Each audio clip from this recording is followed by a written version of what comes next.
Day. This is Democracy Now!, democracynow.org, The War and Peace Report. I'm Amy Goodman with Juan Gonzalez. We continue our conversation about policing communities by looking at who is involved in the increasing militarization of police departments across the country. Shane Bauer's cover story for Mother Jones magazine, headlined "The Making of the Warrior Cop," gives us a tour through the corporations and government departments involved in enabling police departments to acquire anything from bayonets to semi-automatic rifles to drones. Reporting from the exposition called Urban Shield, which according to organizers is the largest first responder training in the world, Bauer says that the equipment police departments have received from the military, quote, pales in comparison to the amount of gear purchased from private companies. The Department of Homeland Security provides funding to local police departments to buy equipment from various corporations. Shane Bauer writes, quote, the Department of Defense has given $5.1 billion worth of equipment to state and local police departments since '97, with even rural counties acquiring things like grenade launchers and armored personnel carriers. But Homeland Security has handed out grants worth 8 times as much, $41 billion since 2002. Let's go to a clip from the Mother Jones piece. Shane Bauer will join us in a minute. Starts by asking Urban Shield spokesperson Sergeant J.D. Nelson a question. Do you think there's any validity to the criticism that the United States is kind of increasingly becoming a police state? I think there is some validity to that. We're at Urban Shield in Oakland, California. It's a cop convention where this weekend SWAT teams from around the Bay Area and around the world are going to be competing around the Bay. That is Mother Jones journalist Shane Bauer, who joins us now from University of California, Berkeley studios, the award-winning investigative journalist, senior reporter at Mother Jones magazine. His cover story is headlined "The Making of the Warrior Cop." Shane is also the journalist who was imprisoned for 2 years in Iran. Welcome back to Democracy Now!, Shane. So take us through this expo and these astounding figures. I mean, we've heard a lot about the weapons coming back from Iraq and Afghanistan, the Pentagon recycling them in towns, cities, hamlets, and their police departments. But the fact that that amount of equipment is dwarfed by direct grants to these communities to buy money, to buy weapons from weapons manufacturers. Yeah, thanks for having me on, Amy. So, Ferguson is, I think, a good example of this. In Ferguson, a lot of the kind of gear that we saw on television that the police had, throughout the crisis there, was not actually military gear. It was stuff, very similar equipment bought from private companies. And what we're seeing now is, some towns, some counties are actually giving back the equipment or trying to give back the military equipment. But they also have very similar stuff that they're buying from private companies. An example is in Arizona, Sheriff Joe Arpaio kind of made a show of giving some of his gear back, and he put on display all of his kind of the military stuff he had, and then he showed the much kind of newer, more up-to-date stuff that he's buying from companies. And this industry has really, sprung up post 9/11 when Homeland Security start giving grants to local communities for counterterrorism.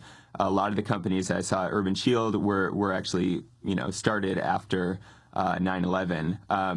So they give them to this stuff for counterterrorism, but of course they can use it for anything they want, and most of what it's used for is drug raids. And what does this mean in terms of these manufacturers or suppliers, in terms of they're actually going around lobbying these local governments to buy their material? Well, I think one example that I saw at Urban Shield was a company called the Armored Group. They were selling the kind of big APC-style, armored vehicles.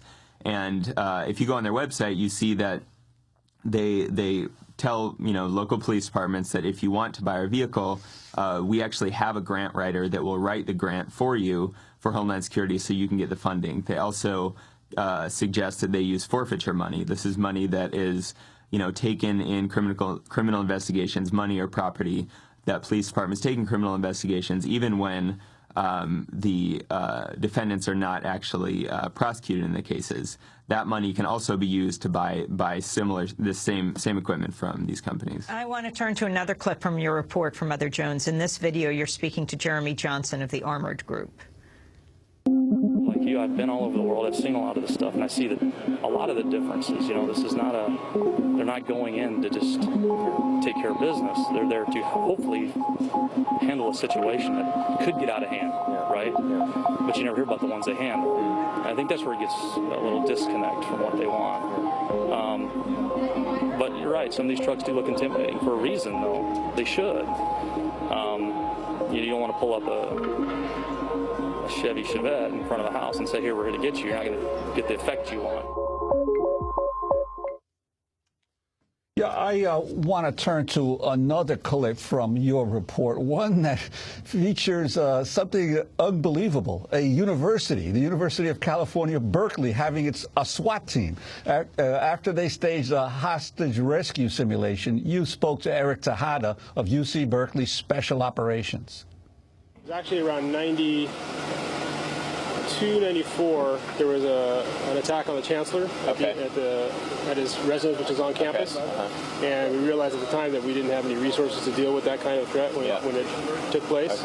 So, and I think about 15 years before, they had some kind of semblance of a SWAT team. So they regenerated the idea of activating a SWAT team.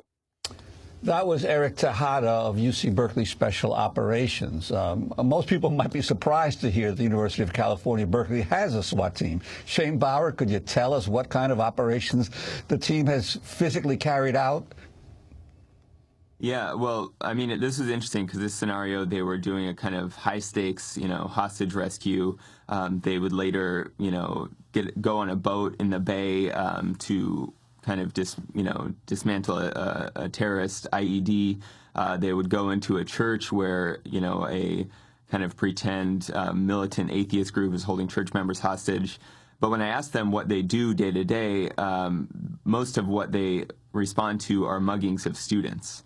The kind of normal police work that, that police departments do. They're kind of going in, fully armed, geared up in this kind of military-style gear, busting into houses. I think another aspect that is interesting about this whole situation with the Homeland Security money is that there's incentive for kind of new equipment. One thing that I saw was a device that attaches to a gun, and it sends out radiation waves that temporarily blind the person it's pointed at for 10 minutes by what the vendor told me was by scrambling their ocular fluid. And that's something that's going to be hitting the market early next year. So this is both an expo that you went to, Urban Shield, but also there was a lot of role playing. Now, you had your press credentials revoked. Is that right? Your press credentials were revoked on the last day of the conference. I want to go to a clip, the third day of the conference, and you filmed a police officer asking you to leave the premises. They told us that we were okay here, to take their media badges. Yeah, and said, Did he explain why? He just said because they were in violation of the rules for filming inside of one of the sites, they were advised not to film inside the site. What site? I don't know. They didn't even say what assume site. it's mine. I assume it's this site. Before you were removed from the conference, Shane, there were numerous instances in which your work was shut down at Urban Shield. So explain, just give us the global picture of what's happening, the expo and these other role plays that you were trying to cover that happen outside, like in San Francisco and the bridge. Yeah, so there was basically, it was a 4-day event. The first 2 days was an expo. There was an expo hall where all kinds of companies were, showing their equipment, guns, trucks, drones, robots can be printed with 3D printers, trying to sell them to the local police departments. The next 2 days was a 48-hour straight exercise where SWAT teams were actually competing with each other, going through around 35 scenarios, and each one they're kind of getting points. These were a lot of kind of Bay Area SWAT teams. There were some international SWAT teams from Singapore, South Korea, The U.S. Marines was a team. There was, teams like UC Berkeley, prison SWAT team. And on I had gone to some of these events, and on the morning of the second day, they took our press credentials. And Shane, drones obviously have gotten a lot of attention in recent years. Did you get any sense that was a hot item among these different law enforcement agencies this time around?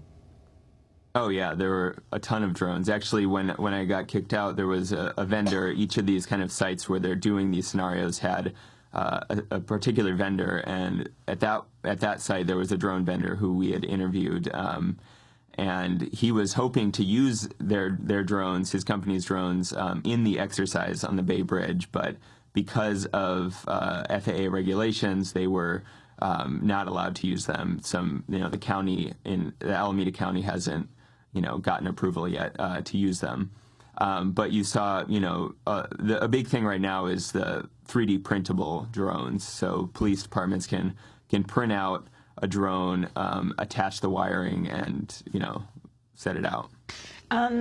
There's been a lot of protest in Oakland around urging the Oakland Mayor, Jean Quan, to cancel the Urban Shield conference next year. Can you talk about these protests and the significance of this happening in Oakland in this post-Ferguson period? Yeah, well, Urban Shield has been happening for years. It's, been going on since the mid-2000s, and in recent years there's been regular protest of it. And this year in particular, Jean Quan said that Urban Shield will not be allowed to come back to Oakland. Now, the county has said, yes, they will. So there's kind of a battle between the city and the county right now. When I was at Urban Shield, the protests, something I noticed was that the protests were, referencing Ferguson quite a bit.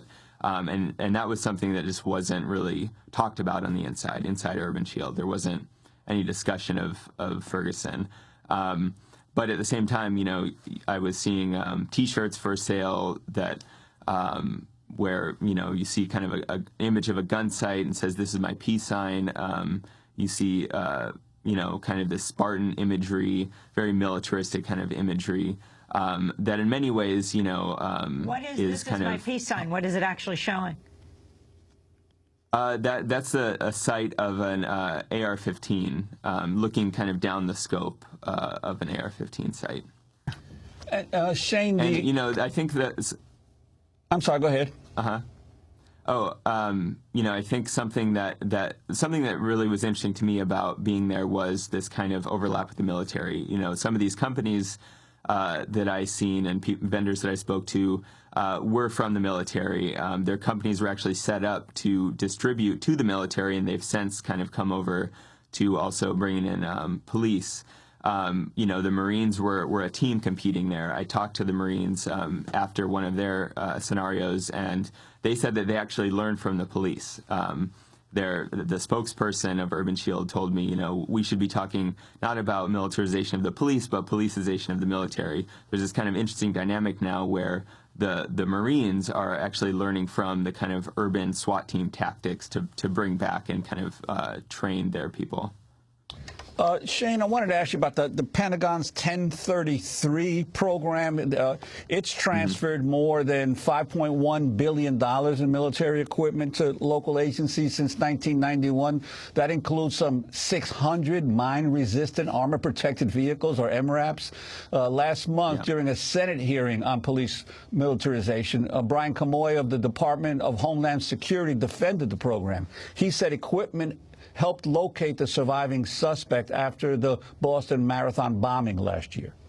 The response to the 2013 Boston Marathon bombing demonstrated how preparedness grant investments have improved capabilities. Grant-funded equipment, such as the forward-looking infrared camera on a Massachusetts State Police helicopter, enabled the apprehension of Dzhokhar Sarnev while enhancing the personal safety of law enforcement officers and protecting public safety. That was Brian Camoy of the Department of Homeland Security. So isn't some people would say that's a justification for all of this hardware? Right. I mean, you know, there's no doubt that people in kind of an extreme situation are going to want to have some kind of response. The issue is that a lot of this hardware is going to small towns. I mean, everybody is getting this stuff, and most of it is used for drug raids. It's the kind of situations where there has been there's not an active shooter, there's not a hostage scenario, the kind of stuff that police often talk about and why they need this equipment. It's used to raid people's houses, you know, often in no-knock raids to try to find drugs. And these SWAT teams are mostly used, in about 71% of the time they're used to target people of color, even though the people that are the most likely to be, you know, the active shooters, the hostage takers are white. In North Carolina, in one town, African Americans were targeted 47 times the amount of white people by SWAT teams. Shane, as we wrap up, I wanted to switch gears. As we talk to you and you're talking about the amount of money that's going into the militarization of police at home, we're seeing the U.S. attack Syria and Iraq dealing with the Islamic State. You were held in Iran with Josh Fatal and Sarah Short for, well, you and Josh for 2 years by the Iranian authorities. You were imprisoned.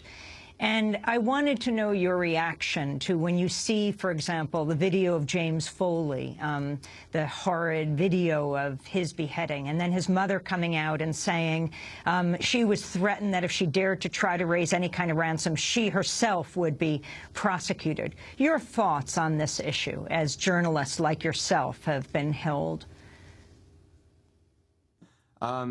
I mean, it's terrible. I mean, all the way around. My heart goes out to Foley's family, to the families of all of the people who are held hostage in Syria, including, you know, Syrians. Most people that are missing right now are Syrians. In fact, before you were arrested, you and Sarah worked in Syria. You were teaching English in Syria.